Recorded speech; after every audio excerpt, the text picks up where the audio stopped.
आज महाराष्ट्रामध्ये वर्षाला 100च्या वरती मुलींना आत्महत्या का कराव्या लागतात? तर सायबर क्राईम त्या ठिकाणी व्हॉट्सअपवर सोशल मीडियावर एखाद्या आमच्या बहिणीच्या संदर्भात इतकं वाईट लिहिलं जातं. हे करणारे कदाचित श्रीमंताची पोरं असतात आणि सहन करणारी एखादी झोपडीत असणारी एखादी माझी बहीण असते. आणि जेव्हा पोलीस स्टेशनमध्ये तुम्ही जाता रिपोर्ट करता तेव्हा ते सांगतात की देशाच्या कायद्यामध्ये हे स्वातंत्र्य आहे की एखाद्या मुलीच्या संदर्भात 1 दिवस 2 दिवसाची जेल होते. अध्यक्ष महाराज, खरं तर जोपर्यंत कोर्टातून त्याचा निकाल लागत नाही आमच्या कोणत्याही लाडक्या बहिणीच्या संदर्भात किंवा तिच्या कन्येच्या संदर्भात, म्हणजे आमच्या भाच्या आहेत, तर यांच्या संदर्भात जर वाईट अशा पद्धतीने सायबर क्राईम झाला तर माननीय मंत्री महोदयांना माझी विनंती आहे की तुम्ही राज्यामध्ये जर आमच्या कायदा करण्याच्या सूचीमध्ये हा अधिकार तुम्हाला नसेल तर या सभागृहाच्या सर्व महिला आमदारांना घेऊन सन्माननीय पंतप्रधान महोदयांची भेट घ्या. कारण मी अनुभवलाय. सुप्रीम कोर्टामध्ये एक निकाल दिला की म्हणे एका मुलीच्या संदर्भामध्ये अतिशय वाईट शब्दामध्ये, गरिबाची मुलगी होती, वडील सांगतात की श्रीमंताच्या वाटी लागू नका कारण पैसे वागो के हात लंबे होते. पोलीस स्टेशन में गेल्यावर ठाणेदार चांगली वागणूक देत नाही.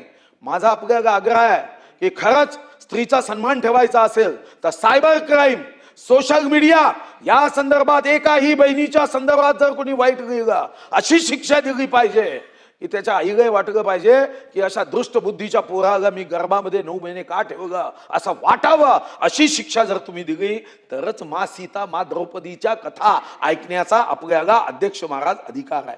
कधी घराची ती ऊब, कधी खंबीर आधार तिच्याच त्यागावर टिकला आहे हा अवघा संसार. तुम्ही विचारच करू शकत नाही अध्यक्ष महाराज. शेतकरी म्हणजे पुरुष आत्महत्या करतोय, पण ती स्त्री, तेवढीच शेती, तेवढंच कर्ज, तीच मुलं, पण अध्यक्ष महाराज स्त्री शेतकरी मात्र आत्महत्या करत नाही कारण निसर्गाने दिलेली तिच्यामधली सहनशीलता आहे. तिला संधी पाहिजे, दया नको आहे. दुसरी मागणी आहे, आपण लाखो कोटी पायाभूत सुविधांवर खर्च करतोय अध्यक्ष महाराज.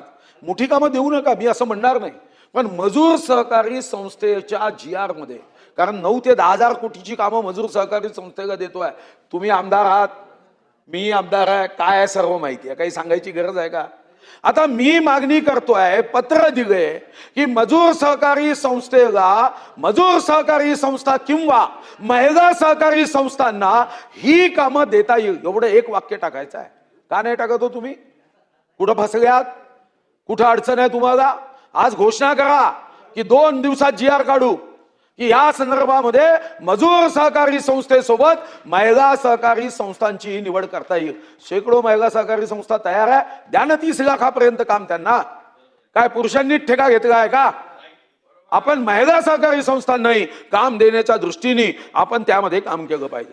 आज माझी आपल्याकडून अपेक्षा आहे, ज्या ज्या ठिकाणी आपण 3.5 शक्तीपीठ महाराष्ट्रात म्हणतो, या 3.5 शक्तीपीठाच्या स्थानावर एक महिलांची MIDC स्वतंत्र करण्याची घोषणा करा, फक्त महिलांसाठी.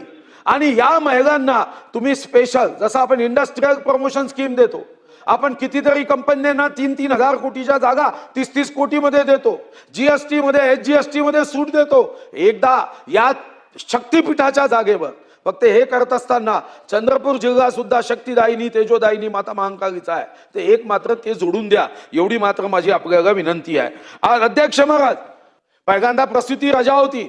मी असताना निर्णय केला की प्रसूती रजा तर आहेच, पण 10वी-12वीत असणारा मुलगा असेल, मुलगी असेल, विद्यार्थी असेल, विद्यार्थिनी असेल, अभ्यास करत असताना आईची सावली असावी असं वाटायचं. पुन्हा 180 दिवस आपण त्याला मदत केली. आता महाराष्ट्राने ग्रामपंचायत मध्ये 50% आपण सरपंच आणि 50% महिलांना संधी दिली, आपण नोकरीत संधी दिली. 2029 मध्ये अध्यक्ष महाराज या संदर्भामध्ये आपण आता 33% आरक्षण सुद्धा विधानसभा लोकसभेमध्ये देण्यासाठी नारी शक्ती बंधन अधिनियम 2023 केलं. अध्यक्ष महाराज, मी जिल्ह्यामध्ये काही प्रयत्न करतोय.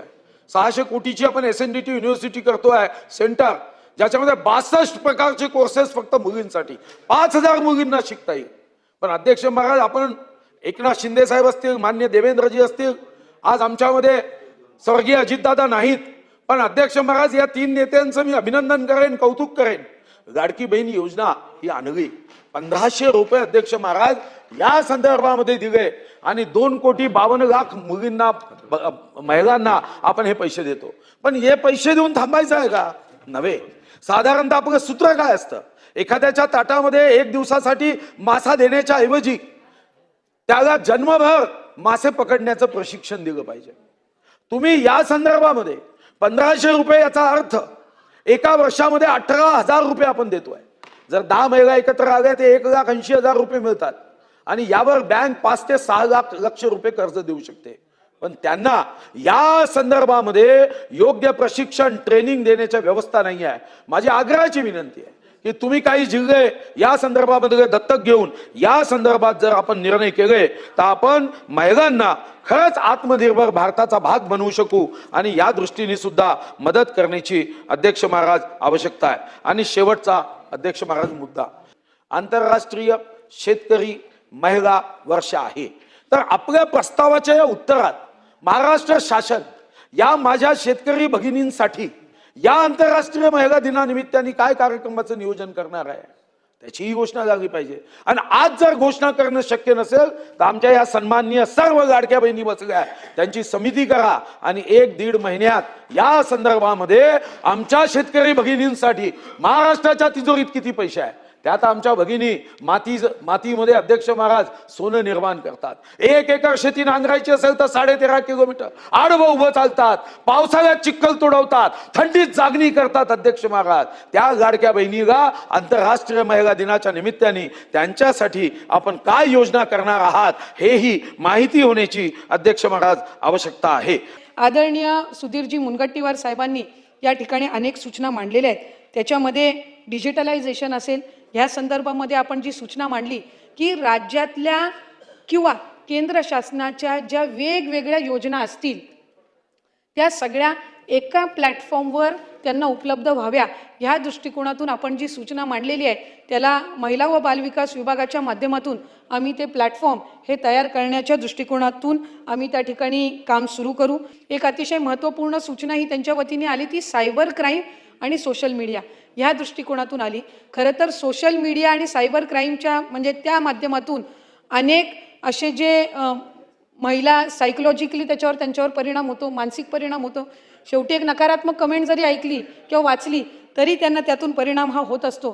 त्याच्यामुळे अशा पद्धतीनं सोशल मीडियाच्या माध्यमातून महिलांवर जर खालच्या पातळीवरची टीका होत असेल, मग अगदी ती सामान्य महिला असो किंवा कुठली शासकीय अधिकारी असो किंवा लोकप्रतिनिधी असो, तर त्या संदर्भातली आणखीन काही कडक कारवाई करण्याच्या दृष्टिकोनातून गृह विभागाला आम्ही उद्याच त्या संदर्भातली आम्ही आपल्या सूचनेनुसार आम्ही त्या ठिकाणी त्यांच्यासोबत पाठपुरावा करू आणि सायबर क्राईमचं विशेष प्रशिक्षण हे अधिकाधिक शाळांमध्ये सुरू करण्याच्या दृष्टिकोनातून शालेय शिक्षण विभागासोबत, कारण ती पिढी म्हणजे जो वयोगट आहे तो साधारणपणे त्या पद्धतीने आहे, पण महिलांमध्ये सुद्धा आत्ता सोशल मीडिया वापरण्याचं प्रमाण वाढलेलं आहे. त्याच्यामुळे त्या संदर्भामध्ये अगदी ग्रामपंचायत लेवलपर्यंत ते प्रशिक्षण जाण्याच्या दृष्टिकोनातून सुद्धा ही पावलं उचलली जातील. आणि आपण मजूर सहकारी संस्था महिला सहकारी संस्था यामध्ये जे आपण त्यांनी शासन निर्णयामध्ये काही बदल करावा या संदर्भामध्ये जी आपण सूचना दिलेली आहे ते संबंधित जो विभाग आहे त्यांना आम्ही त्या संदर्भातलं आपल्या या सूचनेनुसारचं पत्र आम्ही लिहून त्या संदर्भामध्ये सहकार विभाग हे तसा बदल हे करतील या पद्धतीचा पाठपुरावा हा केला जाईल. त्याचबरोबर 3.5 शक्तीपीठ क्षेत्रामध्ये प्राधान्याने औद्योगिक क्षेत्र विकसित करून त्याच्यामध्ये महिलांना प्राधान्य दिलं जावं, तर त्या संदर्भातलं उद्योग विभाग आणि त्यांच्या माध्यमातून 4थ्या महिला धोरणाअंतर्गत त्यांनी उद्योग विभागाने या संदर्भातलं एक धोरण तयार करावं किंवा त्या संदर्भातली एक स्कीम तयार करावी या संदर्भामध्ये त्यांना आमच्याकडून विनंती केली जाईल. त्याच व्यतिरिक्त महिला लोकप्रतिनिधींचं गुणात्मक योगदान वाढवण्याच्या दृष्टिकोनातून प्रशिक्षण आयोजित केले जावे. महिला लोकप्रतिनिधींसाठी विशेष सत्र हे यशदाच्या माध्यमातून किंवा महिला बालविकास विभागाची सुद्धा एक स्वतंत्र यंत्रणा आहे त्या माध्यमातून आयोजित करण्याच्या दृष्टिकोनातून पावलं उचलली जातील. 11 मार्च रोजी आपण ज्याचा उल्लेख केलात की यंदाचं वर्ष हे महिलांचं कृषी क्षेत्रामधलं योगदान, 11 मार्चला सेंट्रल हॉलमध्ये त्या संदर्भातला एक विशेष कार्यक्रम आयोजित करण्यात आलेला आहे.